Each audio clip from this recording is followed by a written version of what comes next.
Hey guys, Mo Morales, and I just wanted to take a few minutes to talk to you about why I love the Fuji system. I don't know why I put the camera in front of the camera because I have it on manual focus. So let me talk a few reasons why I really enjoy using the Fuji system as my play camera. I have a Sony a7 III for my work, and I needed something different to use with the fun world, not the work world. And I was perplexed between switching completely out of the Sony system and going full frame, and going full bore into the Fuji system with the X-T4.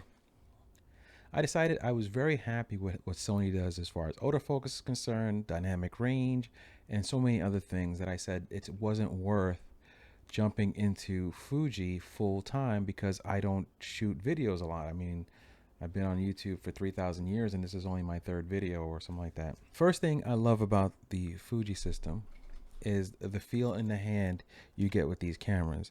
They're all kind of designed in a way that you could just pick them up and go, and they're not a nuisance to hold. Sometimes, like for instance, the A6000 series of cameras from Sony, they just feel like soapy bricks in your hand. They're not comfortable to hold. You have to buy grips and other things to tweak them. It just makes it not a joy to carry with you if you're going out shooting for fun. That's not the same thing with the A7 series. Those bodies have a nice little body grip for you to hold on to, so it's more comfortable in the hand, and you don't have that little finger flicking off the bottom and you're wondering where to do with it, which again you need a grip for. Now that could also be said the same thing for the XT20, XT30. Without a grip or a thumb thing on top, they might not be as comfortable to hold. But I'm talking more along the lines of the enthusiastic. I'm talking more along the lines of the enthusiast slash professional bodies, which is the XT2, 1, 3, 4, maybe 5 one day, as well as the X Pros and all those other ones, not necessarily the XT10s and 20s.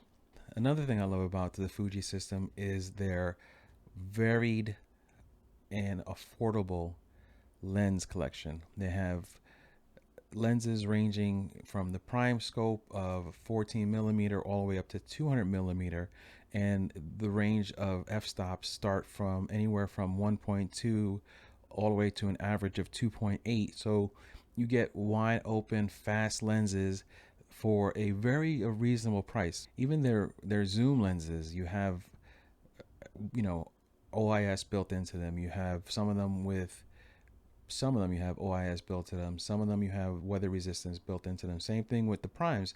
A lot of them come with weather resistance. Not all of them, but a lot of them. And I found that the more expensive lens in the whole collection was about $1,700-$1,800. And I'm looking at the collection that they had online. I mean, you probably could find some more expensive lenses than that, but for the average enthusiast that's not using this for professional work, you probably aren't going to spend more than the $1,400, $1,700, sorry. But they also offer a lens collection under the XC branding, which is more of like X plastic or X cheap. Those are just designed for being able to have affordable lenses that you can pick up and go and have a complete set ready to shoot the minute you walk out the store. You can buy a complete used XT2 kit with 2 lenses for under $1,000. You can't do that with any other camera on the equivalent of the XT2. So I'm talking about the A7 IIs and stuff like that. Number 3, I love their film simulation. I love the fact that you can, take their JPEGs right out of camera and upload them. They're perfect. They're Provia, they're Valencia. They're weird names. It's like going to Starbucks and asking for a venti. You don't know, but you don't talk about the chrome, the classic chrome, the acros.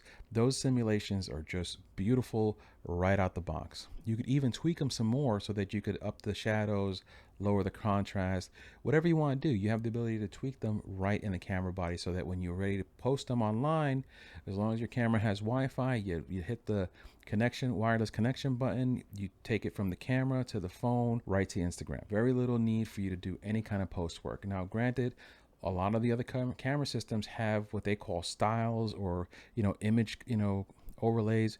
They're just not as good as you find with the Fuji stuff. So I really prefer them over everybody else. Number 4, which I don't know if I was numbering them, but now I said it. So number 4, what? Get at me. Oh, is that a focus? I messed that all up. Is you have body choices. For instance, Fuji specializes in bringing you the XF mount lenses. So, or is it just the X mount lenses? X mount lenses, and they all fit these different body types. You could put them on the XT2s, XT20s, XT3, XT4, and other cameras like the AE3, the A7 IV. Yes, I'm making up camera numbers. I didn't write them down, so get over it.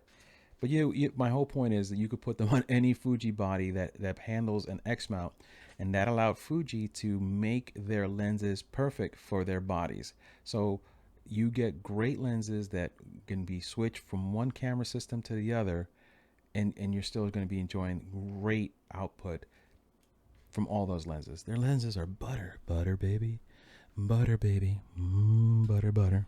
Anyway, so that was just my quick rambling and nonsensical talking about my love for Fuji. I missed it while I was gone from it, and I'm glad I'm back. So, you know what? Rent one if you're not sure. If you're thinking I'm just an old crazy man talking smack in his bedroom.